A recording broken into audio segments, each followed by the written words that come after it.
Bergaria 897. Saya akan mula bacakan kisah yang pertama pada tengah malam ini dalam rancangan Misteri Jam 12. Kisah yang pertama ingin saya bacakan adalah kiriman daripada seorang pendengar bernama Mahadi.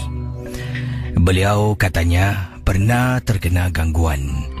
Dan gangguan yang disebutkan bukan gangguan Pontianak yang selalu kita dengar. Bukan terkena gangguan pocong. Tapi yang ini, bekas ibu mertua pernah menghantar makhluk yang dikenali sebagai hantu jerangkung. Ataupun kalau orang-orang Indonesia memanggil jelangkung, macam itulah bunyinya. Kata Mahadi begini kisahnya. Selepas saya berpisah dengan bekas isteri saya tinggal bersama dengan mak di rumah kawasan Hogang. Rumah saya di tingkat 4 KC. Pengalaman saya ni, ada kalanya waktu tidur malam, saya akan dengar dekat luar rumah, macam ada orang ketuk pintu dan ada orang memanggil saya. Anda bayangkan bila Mahdi tidur malam tu selepas berpisah lah. Beberapa kali pernah terkena gangguan, ada orang ketuk pintu dan ada orang memanggil nama saya. Mahdi.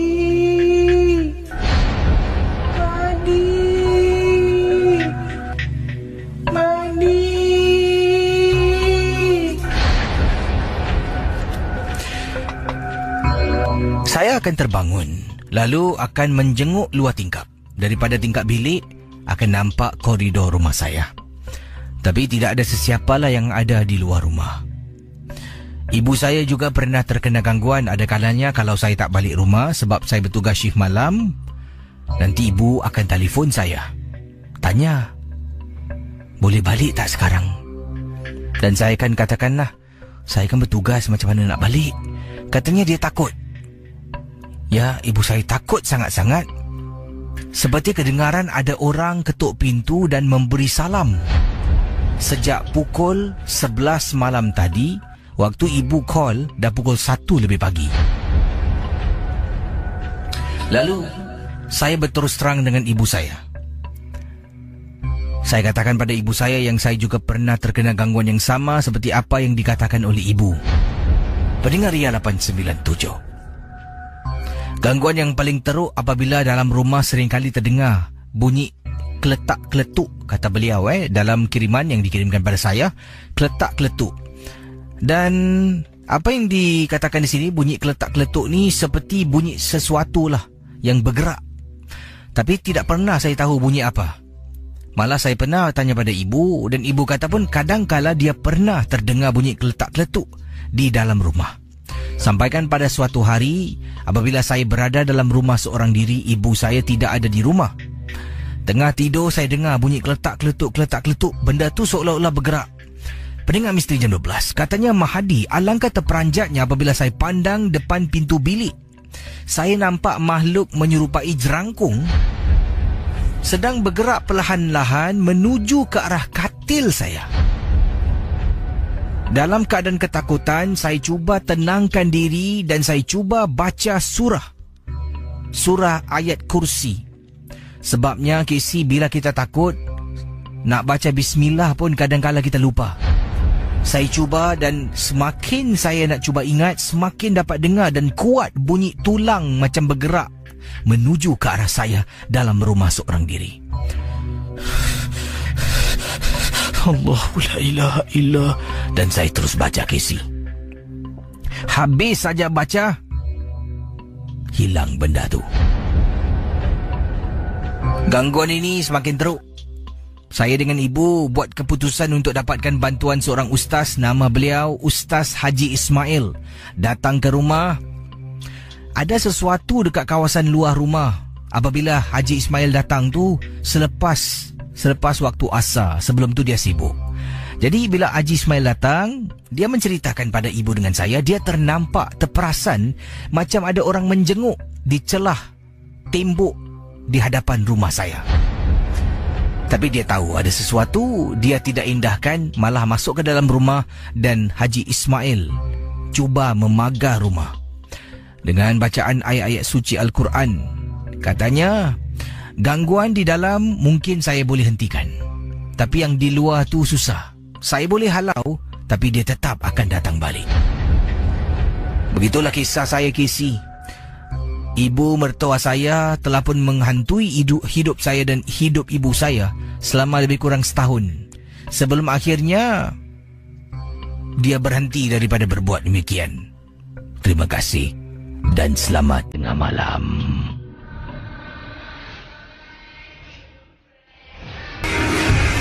Siapa di belakang Anda?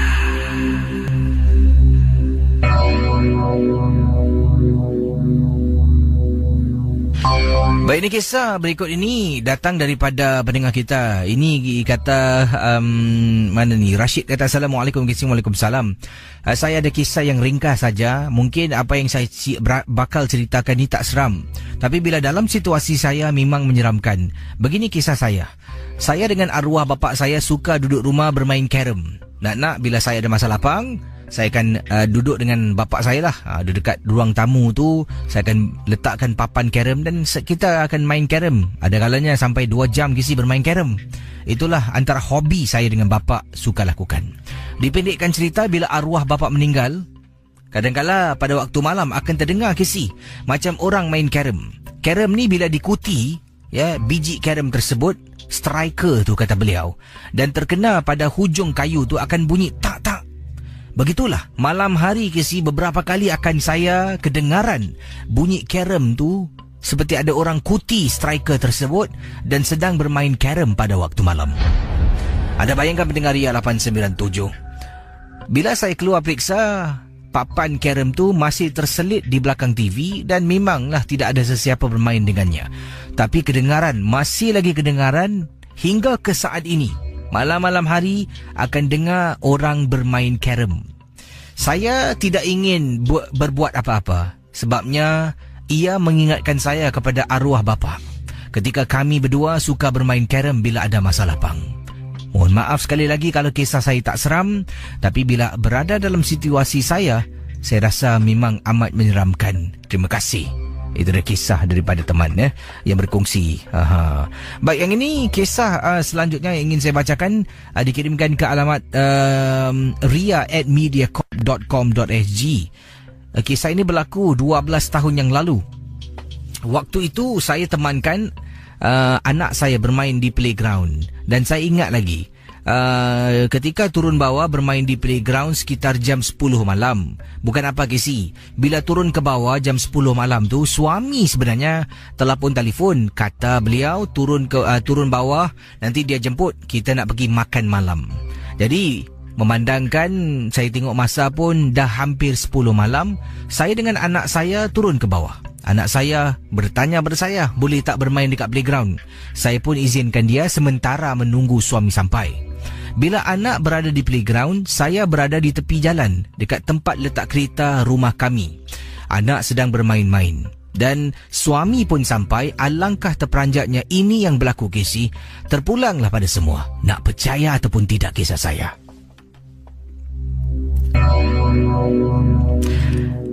Saya pun panggil anak saya, cakap bapa dah sampai. Anak saya pun turun. Suami saya pun buka pintu, kita berdua masuk.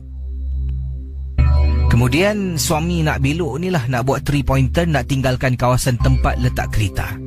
Suami bertanya pada anak, tadi Daniel main dengan siapa? Tanya suami. Oh, dengan kawan. Saya terperanjat. Dengan kawan? Kan Daniel seorang. Kemudian taklah, dengan kawan. Dia main dengan kawan dia lah. Tadi saya nampak dekat atas buai-buai tu. Saya pun rasa macam, padahal saya tengok beberapa kali dia sedang bermain seorang diri. Tak apalah, saya pun tidak fikir panjang, kami keluar makan. Bila pulang ke rumah, suami pun letakkan kenderaan di hadapan blok kami. Naik atas kisi. Rumah kami di tingkat 5. Keluar dari lift, suami jalan menuju ke arah pintu rumah dengan anak saya. Saya pula sempat jenguk dekat playground yang anak saya main awal tadi. Alangkah terperanjatnya, apabila saya ternampak ada budak kecil Casey, jam 12 lebih tengah malam, sedang berada dekat playground, berdiri sambil mendongak tengok atas, angkat tangan lambai-lambai ke arah saya. Saya terkejut sebenarnya. Saya berjalan dan saya tengok lagi budak tu hilang dari pandangan. Pendengar Ria 897, sampai ke saat ini saya tak tahu sebenarnya apakah yang saya nampak itu adakah manusia ataupun memang benar-benar makhluk jelmaan manusia. Terima kasih dan selamat tengah malam. Saudara, kisah-kisah yang bakal anda dengar dalam Misteri Jam 12, anggaplah ia hanya satu hiburan. Tidak ada sesiapa yang boleh mengesahkan kebenarannya. Kalau anda rasa takut, perlahankanlah suara radio anda. Misteri Jam 12, hanya satu hiburan.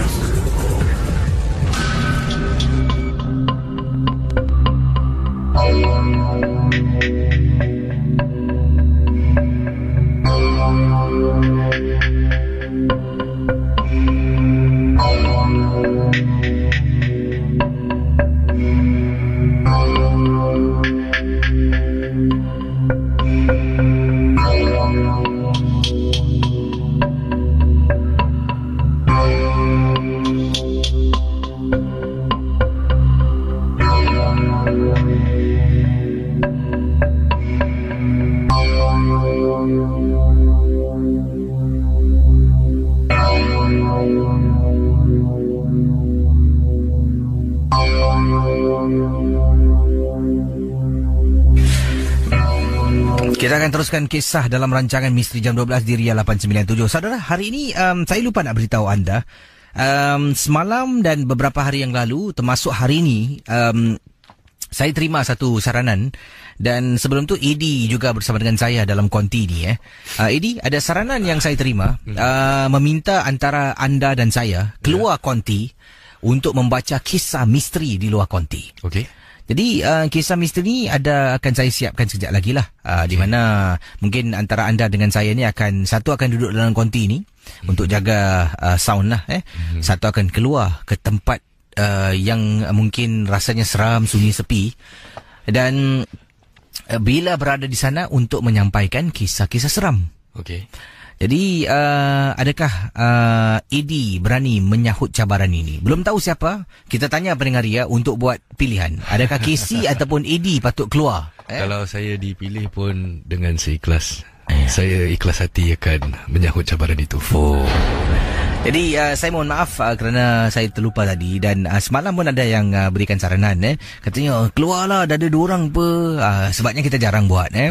Dan kalau boleh sarankan di bawah gambar Casey dengan Eddie geng burung hantu tu kan, ada lihat di Facebook Ria tu. Di bawah gambar tu anda letakkan saranan siapa yang anda nak keluar malam ni, Casey atau Eddie. Jadi kalau saya keluar, Eddie akan berada dalam konti. Kalau Eddie keluar, saya akan berada dalam konti. Senang. Misinya mungkin akan baca 2 kisah yang akan saya siapkan dan pergi ke tempat sunyi di kawasan ini. Bila berada di tempat itu, anda harus ambil gambar, upload di Facebook dan menandakan anda dah pun ada tempat sunyi. Dan kemudian anda akan mula baca kisah seram. Macam mana? Okey. Okey, go. Betul confirm. Baik. Sementara kita nantikan keputusan daripada pendengar-pendengar Ria untuk pilih siapa. Saya bacakan satu kisah dahulu. Boleh. Teruskan. Yang ini, Eddie, anda pernah tak ternampak orang kena rasuk? Secara terus terang, secara ikhlas? Secara ikhlasnya, memang pernah. Jadi bila orang kena rasuk, orang kena sampuk, anda nampak tu, bagaimana keadaan fizikalnya? Adakah dia bertambah kuat ke, lemah ke? Itu dia. Itu antara satu faktor yang saya nampak sendiri dengan biji mata saya sendiri. Kerana seperti yang mana saya katakan, orang yang kejadian yang berlaku pada seorang kenalan saya yang memang kita semua tahu dia seorang yang kecil tubuh badan dia, tapi bila dia, awak bayangkan ada 5-6 orang yang memang pegang tahan dia tu, seorang perempuan tahan dia, tapi dia mampu untuk meronta dan bagi sampai terkoyakkan baju tu semua. Jadi anda pernah lihat kena rasuk, dan seseorang tu yang kena rasuk ni mempunyai kekuatan tenaga yang luar biasa. Ya. Beginilah kisah yang saya nak bacakan. Ini daripada pendengar kita Kak Samia berkongsi pengalaman. Katanya ibu Kak Samia ni bukan kena rasuk, tetapi ibu Kak Samia dalam tubuh badannya ada saka. Semua anggota keluarga adik-beradik tahu tentang saka yang dimiliki oleh ibu Samia. Ibu Kak Samia.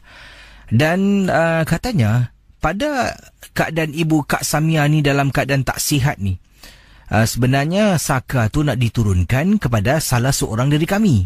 Kami pun tak tahu siapakah pewaris saka tersebut. Kami akhirnya mendapatkan bantuan seorang pakar yang datang, dan pakar ni nak menangkap kesemua saka yang ada dan nak menghapuskan satu persatu. Jadi bila si makhluk ni dengar yang kami adik-beradik akan memanggil pakar, maka tercetuslah sesuatu pergelutan. Apabila pakar ni nak merawat, pakar ni harus tarik benda tu keluar melalui ibu jari kaki. Pakar pun masuk, mula membaca. Ibu yang terbaring di atas katil yang sebelum ni memang tidak bermaya. Nak pergi tandas pun harus kita bantu, Casey. Tiba-tiba ibu saya yang sering kali tidak bercakap diam bila pakar masuk, misal kata ID Contoh Bismillahirrahmanirrahim. Pakar tu mula baca. Ibu saya yang pada mulanya tak nak pandang bila kita berbual dengan dia, matanya hanya tengok pada satu sudut. Bila pakar mula baca, pandangan dialihkan kepada pakar tersebut, direnung, ditenung. Begitu seram keadaan pada malam itu. Pakar mula membaca, tahu-tahu ibu saya yang sedang baring tiba-tiba terus dalam keadaan ini dari baring Apa agak-agak anda dia buat dalam kisah ni? Tiba-tiba macam terbangun tanpa macam ternaik apa? Ibunya lemah. Nak pergi tandas pun harus orang bantu. Harus dipapah. Jadi bila pakar ni mula membaca surah dengan permulaan Bismillahirrahmanirrahim. Pada mulanya ibu kalau anak-anak berbual tak nak tengok muka, pandang muka anak pun tak nak. Dia akan tengok pada satu sudut. Jadi bila pakar ni mula baca, dia tolehkan pandangannya kepada pakar tu, dia renung dan tenung dengan tajam, dengan seolah-olah dengan keadaan macam rasa marah, saya rasalah. Jadi bila pakar tu mula baca, daripada ibu saya terbaring, tiba-tiba Casey, dalam satu pergerakan, ibu saya terus berdiri di atas katil. Bila dia berdiri, tangan kiri dan kanan rapat dengan bahagian tepi badan, tubuh badan, macam berdiri, kira macam sedialah dalam keadaan posisi sedia. Kepalanya seperti orang sedang buat senaman untuk longgahkan tengkuk lah, longgahkan otot-otot dia buat pusingan gitu. Hayun, pusing. Tapi bila dia pusingkan kepala, matanya katanya di sini tak lepas daripada masih terpaku dekat pakar yang sedang membaca surah. Kemudian tiba-tiba dia berhenti dalam keadaan sengit kepalanya. Dia tengok, Kau diam.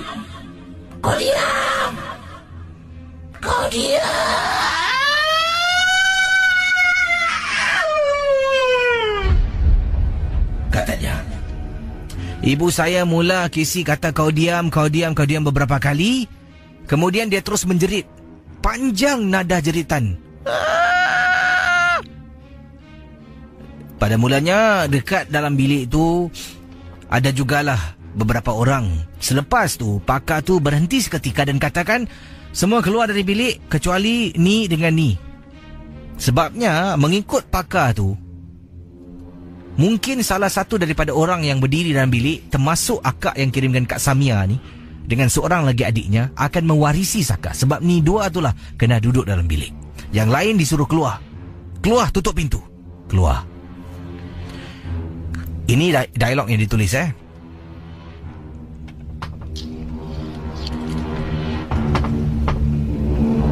Apa kau buat dekat sini?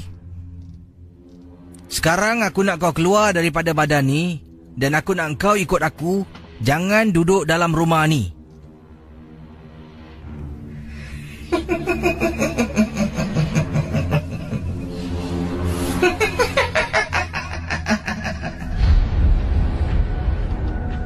Kenapa kau ketawa?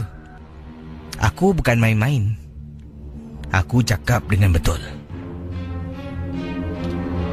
Engkau baring balik, engkau keluar daripada badan orang tua ni. Orang tua ni dah tak nak engkau lagi. Tak ada orang dalam rumah ni nak pelihara engkau, nak berbadi hidup mereka. Aku akan masukkan kau dalam balam ni. Kau ikut aku keluar rumah ni. Dan aku akan bakar engkau kalau engkau berdegil.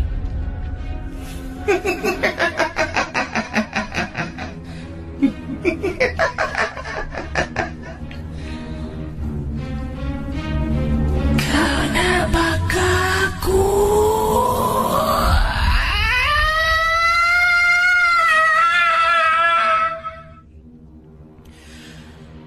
Pendengar Misteri Jam 12, kata Kak Samia, saya dengan adik saya berada dalam bilik. Pakar tu sedang bercakap dengan ibu saya, Casey, yang sedang dalam keadaan berdiri sambil merenung ke arahnya. Bila ibu menjerit, dapat rasakan pakar tu cuba melawan. Pada mulanya, pakar tu berdiri tegak.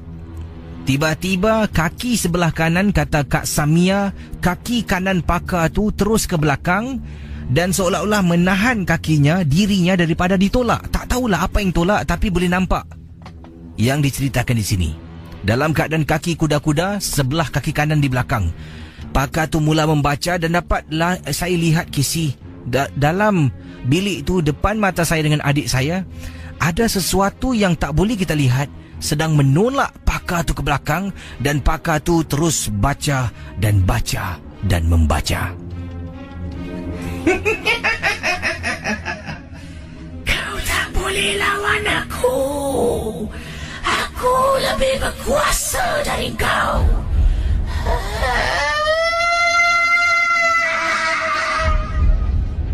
Pendengar Ria 897, kesian tengok pakar tersebut bergerak setapak ke belakang, setapak ke belakang, setapak ke belakang. Kemudian pakar bercakap, ambilkan saya air. Cepat, ambil air.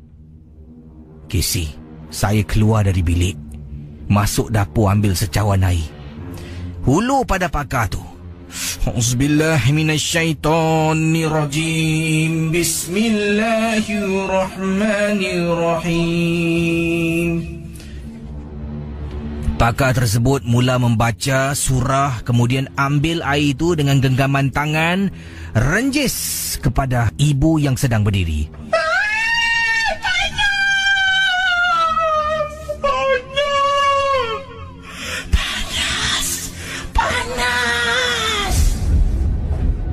Pendengar Misteri Jam 12, dipendekkan cerita,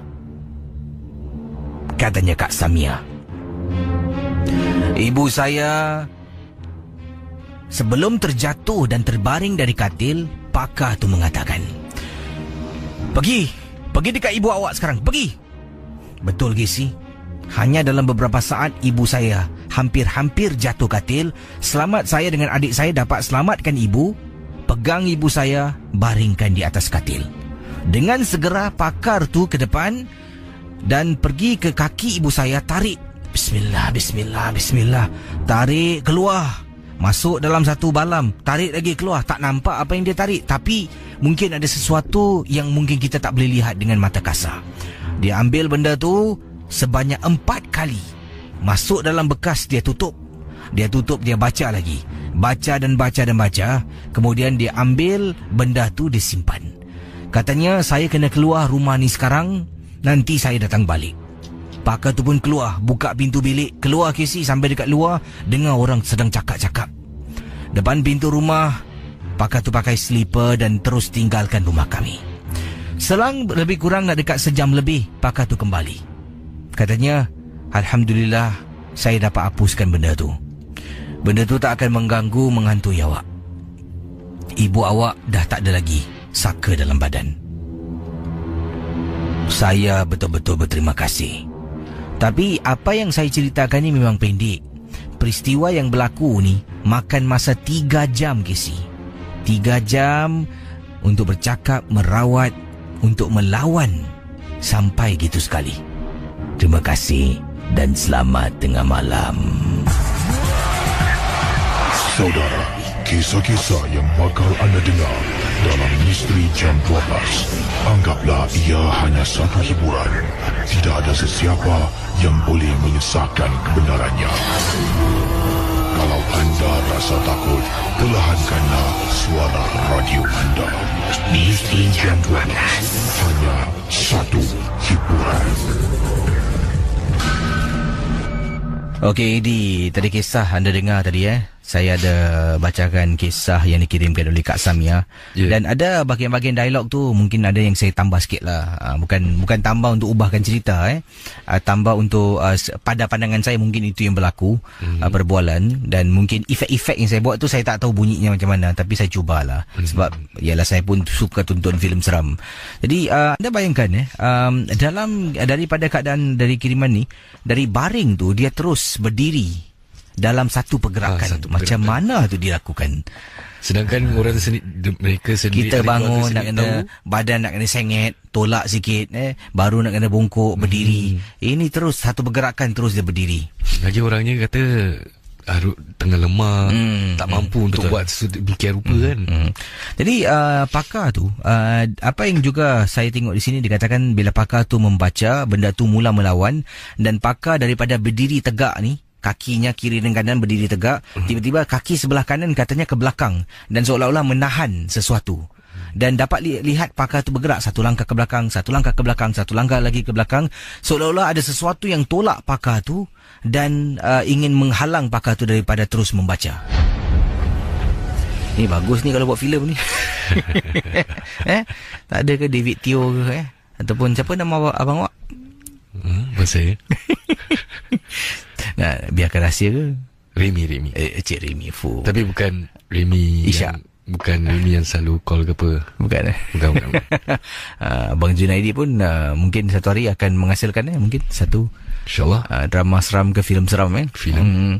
Baik, kita akan semak kejap lagi. Rata-rata ramai yang cakap apa, adakah Casey atau Eddie akan keluar? Eddie juga. Eddie akan keluar. Okey, kita akan berehat seketika. Saya akan cetak beberapa dua email lah, ataupun satu email atau dua, tengok macam mana. Eddie akan keluar daripada konti ni, pergi ke sebuah kawasan. Saya akan telefon Eddie. Eddie akan bacakan kisah tu. Tapi sebelum tu Eddie harus ambil gambar dan Eddie harus sebagai bukti saya akan upload dan muat naikkan ke atas Ria dalam Facebook Ria. Anda upload dan saya akan share di Facebook Ria. Okey, saya kasih awak terus, awak share kan? Tak, anda upload kat Facebook awak lah. Facebook saya sendiri. Dan dari Facebook anda tu, Facebook anda tak private kan? Tak. Jadi daripada sana saya boleh share gambar di Facebook Ria. Jadi ramai yang katakan, sarankan Eddie untuk keluar. Eddie, apapun berlaku, kalau rasa tak sedap hati, batalkan niat. Boleh? Boleh, insyaAllah. Kita akan kembali sebentar nanti dengan kisah MJ12 dibacakan oleh Eddie Junaidi di luar konti. Macam #go je. Baik.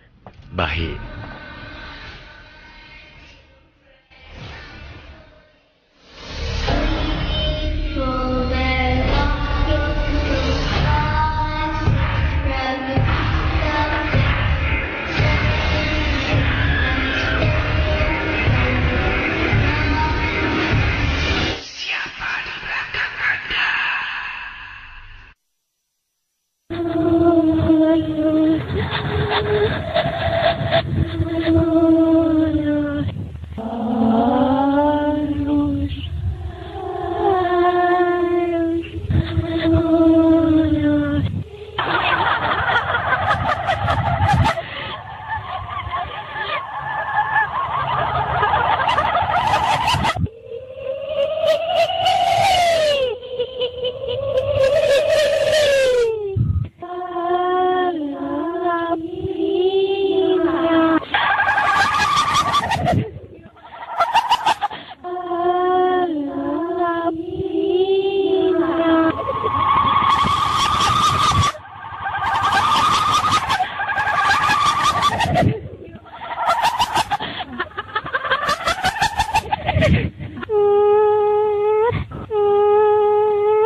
Baik. AD dah pun berada di dah keluar dari konti jadi saya akan hubungi beliau di manakah mungkin bukan tanya di mana beliau berada, adakah beliau dah sampai di tempat yang ingin beliau sampaikan kisah misteri.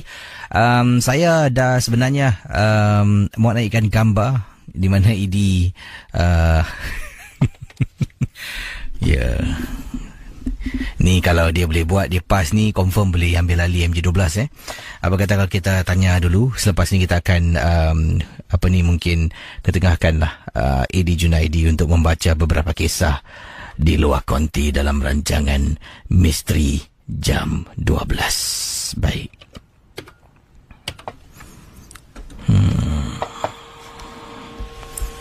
Dengan tak ada network pula ya. Hello. Hello. Ya, ini dah sampai destinasinya? Alhamdulillah dah. Anda berada di luar konti sekarang Ini bukan apa kita nak cuba adakan MJ12 dengan bacaan kisah misteri di luar konti. Jadi, Edi akan ambil tempat yang baik. Kawasan tu agak sunyi kan? Sunyi satu hal. Lampu ni pun ada masalah sikit. Dia ada gelap. Dia memang sunyi je. InsyaAllah bukan nak cakap sombong, bukan nak riak, tapi dah ada kat sini, so boleh buat kan. Cuma nak baca ni, saya harap para pendengar semua dapat. Okey. Edi akan cuba fahami dan menderas. Ya Allah. Awak jangan gitu Kalau Edi, bro, kalau tak boleh handle balik InsyaAllah. Saya akan cuba at least ada dua kisah ni. Bro, saya cuba habiskan satu kisah dulu. Okey, boleh. Tapi bukan sekarang. Kita beri anda peluang untuk menderas dahulu. Anda fahami kisah yang ada di tangan anda. Selepas pesanan berikut ini dan juga sebuah lagu akan kita kembali hubungi anda Dan kalau nak balik konti, tolong WhatsApp Boleh. Mesti WhatsApp Okey. Jangan pula awak lain pula yang balik nanti. Aku pula yang kat sini seorang. Baik, kita akan ikuti AD Junaidi sebentar nanti membaca kisah misteri di luar konti. Ini bukan nak baca cari hantu, bukan Ini hanya setakat mengadakan mood yang lain lah. Baik, kita kembali bersama AD dalam rancangan Misteri Jam 12. Kisah-kisah yang anda dengar merupakan misteri Jam 12. Tidak ada sebarang bukti yang boleh mengesahkan kebenarannya. Kita akan terus hubungi AD sekarang dengan tidak membuang masa setelah kita berehat untuk 3 lagu dalam rancangan MJ12 Ria 897. Ini memang tak dirancang dan ini semua saranan daripada pendengar-pendengar dan sekadar hiburan sajalah. Memberikan mungkin sedikit kelainan. Sebabnya ada kata dah lama tak keluar konti memandangkan saya pun ada teman. Sebabnya dulu ada Mr. Tan tolong saya kalau saya nak keluar pun Mr. Tan datang untuk menjaga konti ni lah. Tapi sekarang Mr. Tan dah tak ada. Sebab itulah aku terperangkap dalam sinaran. Baik, saya akan hubungi AD. Oh, nampaknya sekali lagi saya cuba hubungi AD Junaidi. Harap-harap dapat tembusi sekarang.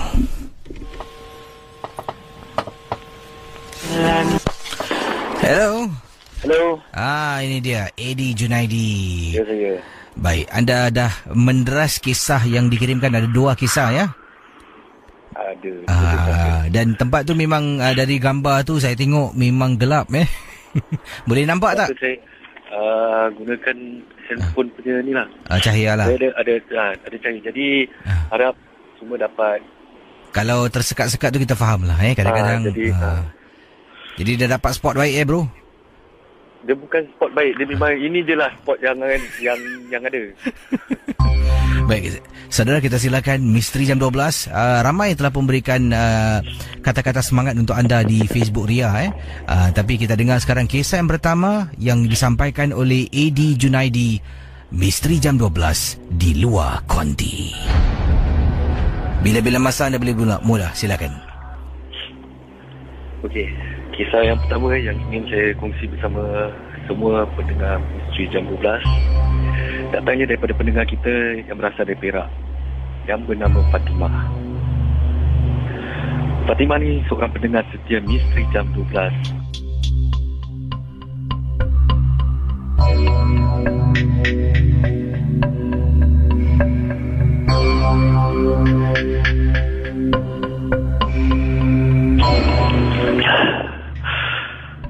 Okey. Fatimah seorang pendengar setia Misteri Jam 12 sejak 3 bulan yang lalu.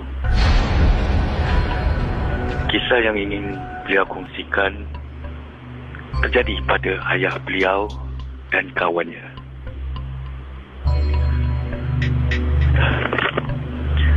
Kisah ini berlaku semasa beliau berumur 12 tahun. Rumah yang beliau dan keluarga tinggal agak jauh dari rumah-rumah jiran. Jarak lebih kurang 200 meter.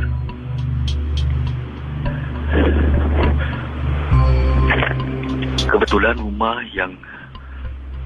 beliau adalah rumah yang paling akhir sekali kalau dibandingkan dengan kawasan kejiranan, iaitu berdekatan dengan kebun-kebun kelapa sawit. Nak dijadikan cerita, di sebelah rumah beliau merupakan tanah lapang di mana pokok-pokok kelapa sawit terpaksa ditebangkan untuk kerja-kerja saluran paip gas bawah tanah.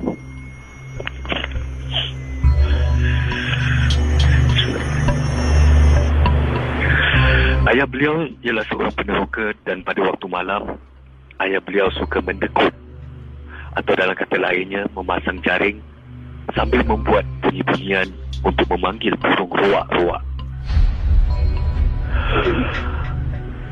Ayah beliau memang mahir menangkap burung ini.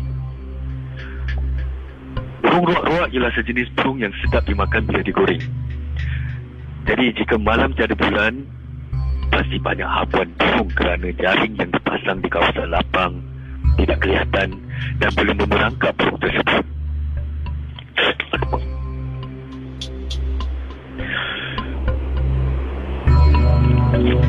Pada suatu malam, ayah Fatimah dan kawannya pergi mendekut bersama-sama di sebelah rumah. Selepas semua jaring sudah dipasang dan memasang rakaman bunyian menggunakan pembesar suara, mereka menunggu habuan. Malam itu bulan tidak kelihatan dan keadaan agak gelap. Lampu yang ada ialah disinari dengan lampu picit sahaja untuk melihat ialah kalau ada burung yang tersangkut di jaring. Dan walaupun bulan tidak kelihatan, tetapi hasil yang diperolehi sangat sedikit. Agak pelik kerana selalunya memang banyak. Dan setelah menunggu beberapa jam melewati detik 12:30 malam, tiba-tiba jaring yang dipasang bergoyang, seakan-akan habuan yang banyak dan besar.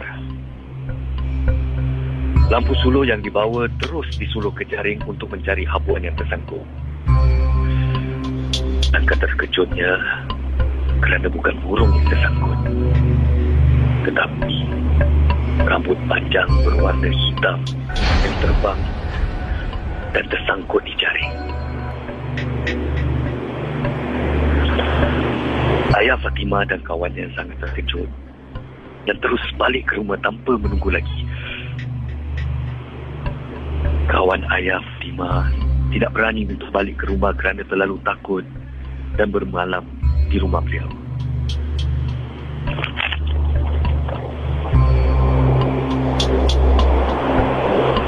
Pada keesokan harinya, Fatimah bertanya kepada ibu jumlah burung yang diperolehi kerana Fatimah memang suka makan dagingnya. Fatimah agak terkejut kerana pada pagi itu kawan ayahnya juga ada di rumah. Lalu Fatimah terus bertanya kepada ibu, kenapa kawan ayahnya berada di situ malam di rumah mereka? Lalu ibunya pun bercerita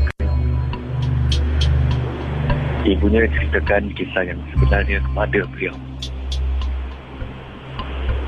Sekarang ini Fatimah, keluarga telah pun berpindah ke kampung yang baru yang berdekatan dengan jalan besar kerana rumah lamanya terlalu banyak gangguan yang berlaku. Sekarang ini umur Fatimah telah pun menjejak 26 tahun.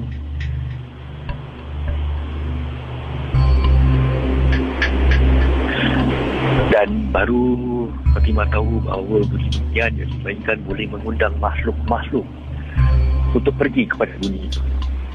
Dan mungkin disebabkan itu, benda itu tertarik dengan kemajuan bumi ruang-ruang itu. Itu saja kisah yang pertama yang dikongsi oleh pendengar kita daripada Bagan Datuk Perak, iaitu Fatimah. Terima kasih. Wah, itu dia kisah yang dikongsi oleh dia.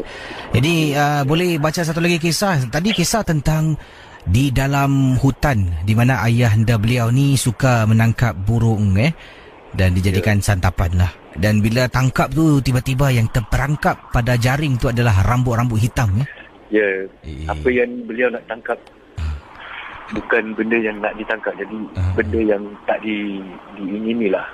Kira sangkut. Jadi bagaimana sekarang perasaan anda? Masih boleh satu lagi kisah sebelum kita jemput anda kembali ke studio?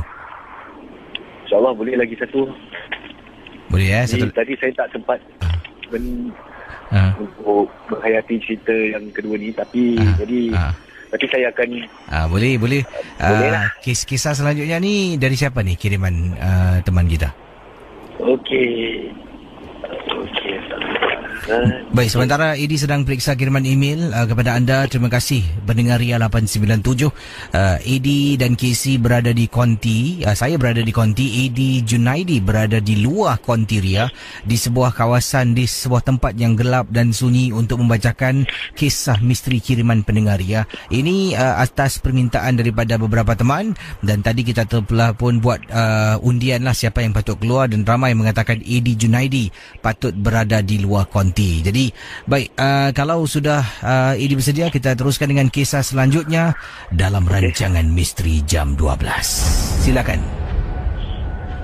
Okey, kisah yang kedua yang ingin saya kongsi sama pada pendengar Misteri Jam 12 datangnya daripada teman kita yang bernama Yan, bukan nama sebenarnya, yang berasal dari Johor Bahru. Saya nak berkongsi cerita tentang pengalaman saya ketika berpantang akibat keguguran anak pertama. Casey, ketika itu usia kandungan saya 18 minggu. Saya keguguran kerana membuat kerja yang berat. Ditambah lagi, doktor mengatakan bahawa rahim saya tidak berapa kuat. Biasalah Casey, suri rumah tangga sepenuh masa. Setelah selesai penumpuan arwah anak, bila janin sudah cukup sifat, haruslah disuntikan seperti biasa. Saya berpantang di rumah mentua saya di Kota Tinggi, Johor. Ada yang mengatakan wanita yang keguguran haruslah berpantang seperti wanita bersalin normal. Jadi ceritanya berbunyi begini. Waktu saya dan suami sedang tidur, saya tidur di atas katil, manakala suami tidur di atas santai beralaskan tilam. Dalam jam 2:30 pagi, saya terjaga Casey. Masa itu saya tidur, cahaya dalam bilik dalam keadaan samar. Masa saya terjaga, saya ternampak satu lembaga hitam di sudut dinding memperhatikan saya dan memandang tajam tepat ke arah saya. Astaghfirullahalazim. Jelas saya lihat Casey. Memang amat menakutkan. Rambutnya mengerbang panjang hingga ke lantai. Saiz badannya besar dan tinggi. Saya terus menutup muka dan sambil membaca ayat kursi. Casey, sewaktu kejadian itu, badan saya berpeluh. Seram sejuk terasa. Selang beberapa minit, saya beranikan diri untuk melihat sekali lagi.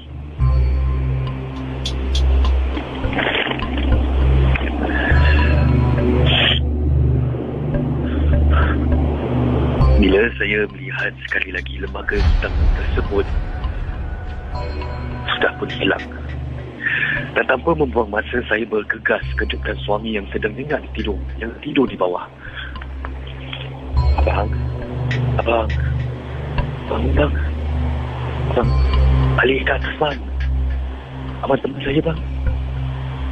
Saya takutlah sorang-sorang ke atas ni. Abang tolonglah bang. Saya pun tersadar lalu menjawab. Beli saya gitu je lah. Sudahlah, jangan nak ikutkan sangat perasaan takut tu. Casey, suami saya tak berganjang. Kali ini saya kejut suami sambil dalam keadaan menangis. Bang, tolonglah bang. Saya nampak ada hantu kat sudut dinding tu bang. Cepatlah. Kata saya sambil menunjukkan ke arah tersebut. Suami saya terus sambil melihat arah yang saya tunjukkan tadi dan membaca ayat kursi berulang kali. Dia terus alih atas katil sambil mengusap kepala saya hinggalah saya terlena.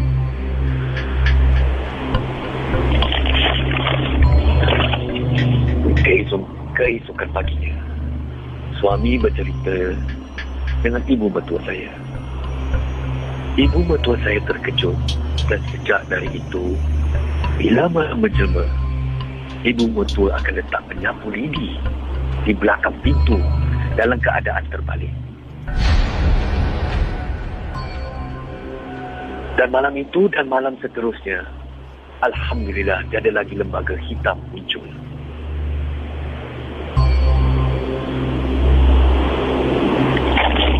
Sehingga kini saya tidak tahu apakah sebab buatan lembaga itu muncul. Adakah sebab saya dalam keadaan pantang akibat keguguran? Hanya Allah saja yang tahu. Itu saja cerita saya.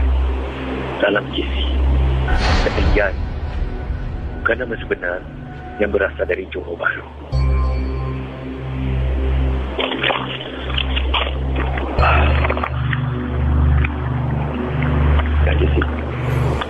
Ya, Edi Junaidi, anda boleh balik ke konti anda pas untuk jadi pengacara MG12. Boleh jalan balik konti Okey. Cepat-cepat. Tahu tak apa. Terima kasih Terima kasih. Kita akan kembali. Selepas ni saya nak bacakan satu kisah. Ingat, misteri jam 12 100% hanya sekadar hiburan. Jangan mudah percaya, jangan terlampau taksub, dan jangan terikut-ikut. Ini ibarat menonton filem-filem seram, tidak lebih dari itu. Saudara, satu kisah akan saya bacakan sebentar nanti. Ini berlaku bukan di Singapura. Ketika mayat jenazah sedang terbaring di dalam rumah, sesuatu yang paling menakutkan berlaku. Saya akan kembali selepas ini. Anda tunggu sekejap ya. Tunggu. Kisah-kisah yang anda dengar merupakan misteri jam 12. Tidak ada sesiapa yang boleh mengesahkan kebenarannya. Jangan mudah kita percaya. Jangan kita terikut-ikut. Ingatlah, MG12 hanya satu hiburan.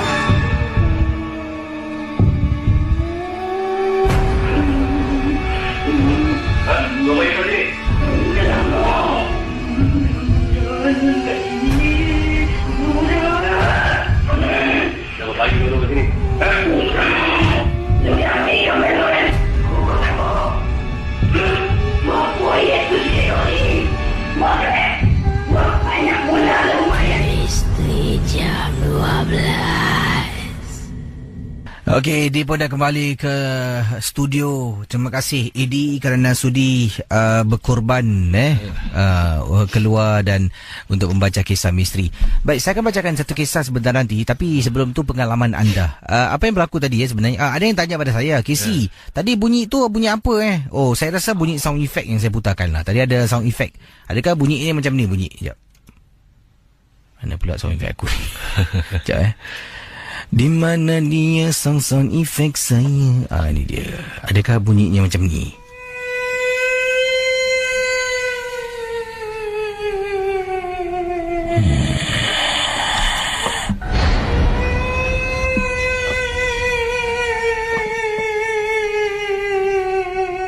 Itu sound effect yang saya putarkan, jadi dapat mood sikit lah bila Edi bercerita tu.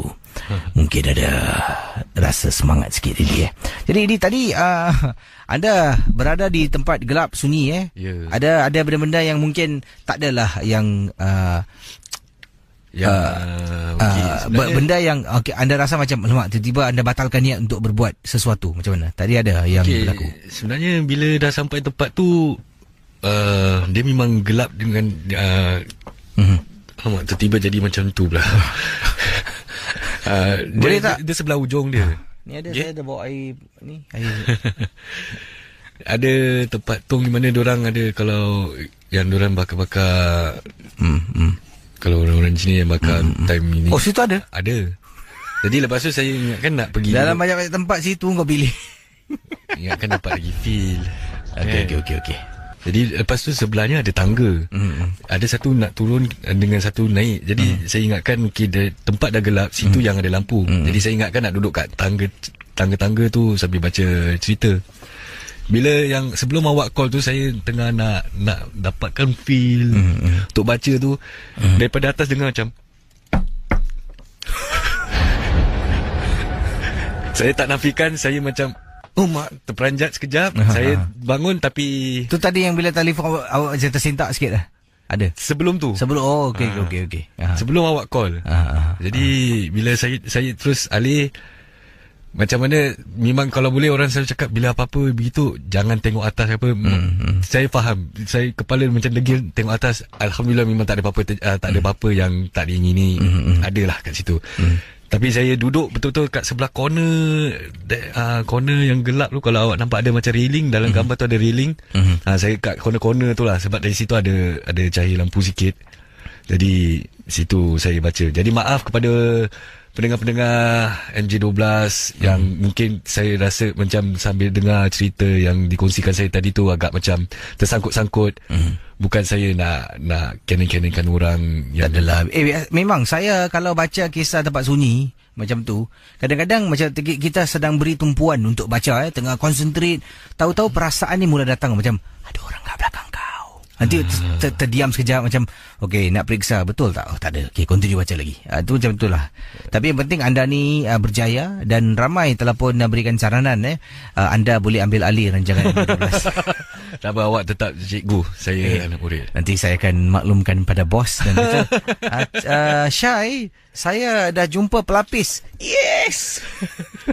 Tak ada. Ya, sebab saya nak bercuti panjang sikit. Mungkin saya nak pergi Iceland selama 40 hari. Tak ada. Baik, jadi bila anda dengar bunyi itu, terus anda bergerak ke tempat lain? Sebab saya fikir satu je lah. Kata okey, ramai yang dengar ni, jadi macam teman lah, ada teman. Bagus. Kalau kita tak fikir gitu, saya rasa memang saya tadi dah patah balik konti, dah lari pun. Baik, Edi akan kita akhiri sebentar nanti, tapi saya nak bacakan kisah dahulu Edi. Ini tentang satu kejadian yang berlaku bukan di Singapura, di luar Singapura. Ketika ada satu kematian yang berlaku, jenazah yang terbaring ni, sesuatu berlaku pada jenazah tersebut. Ini akan disampaikan dalam rancangan Misteri Jam 12.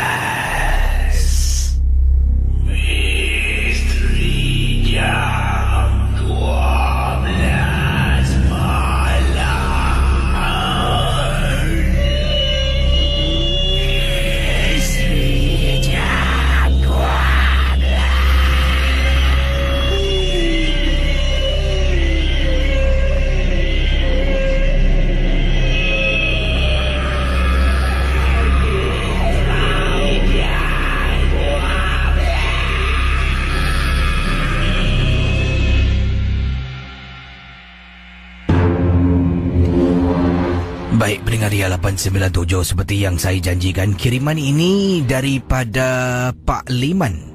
Pak Liman kirimkan kepada saya dalam rancangan MJ12, satu peristiwa yang beliau tak dapat lupakan. Assalamualaikum kepada semua pendengar Misteri Jam 12. Pak Liman ni adalah peminat baru MJ12.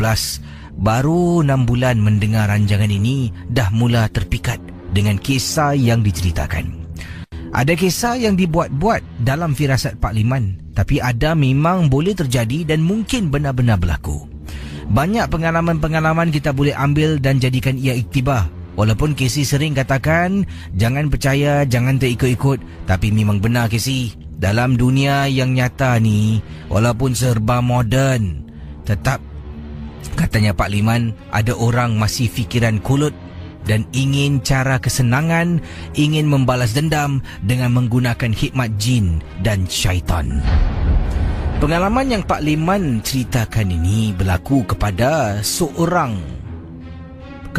kepada seseorang. Beliau ni sebenarnya dah pun meninggal dunia. Hidup sebatang kara dalam kampung yang Pak Liman tinggal. Bila dapat berita makcik ni sakit tenat, malah Pak Liman telah pun mengarahkan beberapa orang lah untuk datang rumah makcik ni untuk jenguk-jenguk dan tengok-tengok. Makcik ni malah pada mulanya enggan menerima sebarang orang untuk datang dan menjenguk dan tengok dia. Tapi lama-kelamaan, semakin teruk sakitnya, semakin dia tak bermaya untuk menghalang, semakin senang sebenarnya kita masuk ke dalam rumah untuk menjaga dia. Dan akhir sekali, dipendekkan cerita kata Pak Liman, beliau meninggal dunia dalam rumah kampungnya. Pak Liman tak tahulah sebenarnya apakah sakit yang dialami, tapi mungkin dah terlampau uzur, dah tua. Kisah yang Pak Liman nak ceritakan, ketika jenazah meninggal dunia, Pak Liman difahamkan mereka mendapat tahu berita tersebut sekitar jam 10 lebih malam, apabila seorang jiran pada makcik yang Pak Liman hanya nak gunakan nama Mak Kia, ya, pada arwah Mak Kia, ada seorang jiran datang bawa makanan nak kasih Mak Kia makan pada malam tu. Ketuk pintu beberapa kali, tak ada orang menyaut. Mak Kia ni memang, walaupun dia ni dalam keadaan lemah, dia akan bangun jalan perlahan-lahan. Dan beberapa kali ketuk, tak ada. Masuk pintu dapur pun tak ada orang. Sekali lagi, bila pergi pintu depan, tolak pintu tu perlahan-lahan. Pintu tu boleh terbuka sedikit dan tolak pakai tangan, baru masuk tangan antara celah pintu untuk buka pintu di bahagian depan rumah. Jiran tersebut masuk bila ternampak di atas katil Mak Kia terbaring, dan bila periksa memang tak sedarkan diri, diisytiharkan telah pun meninggal dunia. Kisah yang nak diceritakan ni, bila saya lah diberitahu oleh jiran tersebut tentang Mak Kia yang dikatakan dah meninggal dunia, kita pun memanggil seorang doktor yang tinggal di kampung kami untuk datang dan berikan kesahihan pemergian Mak Kia. Dah pun dapat kesahihan, mulalah nak adakan upacara pengebumian. Tapi bukan malam tu, esok. Keesokan harinya akan mandikan mayat, ya, akan kafankan jenazah dan akan usung jenazah ke tapak tanah perkuburan untuk dikebumikan. Jadi malam tu, Pak Liman dan juga ada beberapa lah penduduk yang tinggal dan berjiran dengan Mak Kia ni, kita berada dalam rumah Mak Kia, kita membaca Yasin bergile-gile daripada kita tahu dia meninggal. Katanya dibaca tu sampailah pada waktu pagi. Pendengar Ria 897, keadaan mayat yang terbaring di ruang tamu membuat kita terperanjat sangat. Satu, tiba-tiba daripada mayat ni yang terbaring keluar lipas banyak sangat. Tengah baca surah Yasin, ramai-ramai dekat ruang tamu, katanya Pak Liman. Tiba-tiba nampak seekor keluar lipas. Ingatkan, memanglah biasa rumah-rumah kampung ni, malam-malam hari lipas memang suka keluar. Nampak satu, tiba-tiba banyak kisi. Bila Pak Liman bangun, tarik kain batik lepas kepada arwah jenazah ni, ya Allah, kisi terperanjat dibuatnya apabila nampak mulut si arwah ni terngangah. Dari mulut keluar banyak sangat lipas-lipas. Entah datang dari mana dan bagaimana perkara ini boleh berlaku. Pak Liman cuba usaha dan ikhtiar. Akhirnya lipas tu berhenti keluar daripada mulut si arwah, dan yang lain-lain semua lari keluar daripada kawasan rumah kerana ada yang takut dengan lipas. Jadi dalam rumah tu cuma ada Pak Liman dan seorang lagi lelaki lah. Kami berdua ni tak takut dengan lipas. Saya tutup balik kain batik lepas dan nak panggil yang lain, tapi masih ada lebih lipas lagi dekat dalam ni. Cuba halau, ya, dan kemudian Pak Liman pergi dapur ambil sapu, tolak nak panggil yang lain untuk naik ke atas untuk bacakan Yasin sampai ke pagi. Pendengar Ria 897. Sementara Pak Liman sedang panggil orang-orang yang ada dekat bawah dan takut nak naik atas, tiba-tiba suara seorang lelaki yang temankan Pak Liman tadi yang tak takut lipas kata, "Pak Liman! Pak Liman!" Pendengar Ria 897. Bila Pak Liman pusing ke belakang, terperanjat nampak kain batik lepas masih tutup wajah si arwah jenazahnya, kata Pak Liman. Tapi jenazah ni dalam keadaan sedang bangun. Dia bukan bangun duduk 90 darjah, bukan Dia bangun dalam lebih kurang dalam 20 hingga 30 darjah, badannya ternaik sedikit. Kemudian dengar seperti orang sedang menghembuskan angin. Pak Liman daripada nak panggil orang, suruh orang tunggu sekejap. Pak Liman pergi dan baca sambil memegang kepala, baca. Akhirnya kembali pulih dan jenazah tu dibaringkan semula di atas bantal. Selepas malam tu terkena 2 gangguan, pada keesokan hari bila nak hantar jenazah di tapak tanah perkuburan, senang, tidak ada apa-apa yang ganjil yang menakutkan berlaku. Terima kasih dan selamat tengah malam. Saudara, kisah-kisah yang bakal anda dengar dalam Misteri Jam 12, anggaplah ia hanya satu hiburan. Tidak ada sesiapa yang boleh menyesatkan kebenarannya. Kalau anda rasa takut, perlahankanlah suara radio anda. Misteri Jam 12, hanya satu hiburan.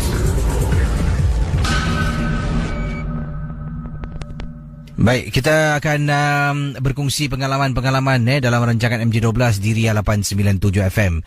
Baik, Edi, macam mana kita nak akhiri tugas pada hari ini? Ada apa-apa nak anda katakan? Sekali lagi ingin saya katakan yang kalau tadi ada tersangkut-sangkut, InsyaAllah lain kali kita akan buat macam gini lagi. Saya akan cuba. Tapi kali ni kalau kita buat macam ni, mungkin Edi keluar jauh dari Mediacorp lah. Mungkin saya nak sarankan Edi boleh memandu pergi kawasan mungkin di Old Upper Thomson Road. Tempat kronik tu, ya. Jadi ada apa nak cakap pada mereka yang telah memberikan anda kata-kata semangat? Yang telah pun memberi kata-kata semangat, terima kasih. Yang tak terhingga saya ucapkan kepada anda semua. Dan kepada yang mungkin rasa kurang, tuan, minta maaf. InsyaAllah boleh jumpa saya ke apa, kita baca sama-sama.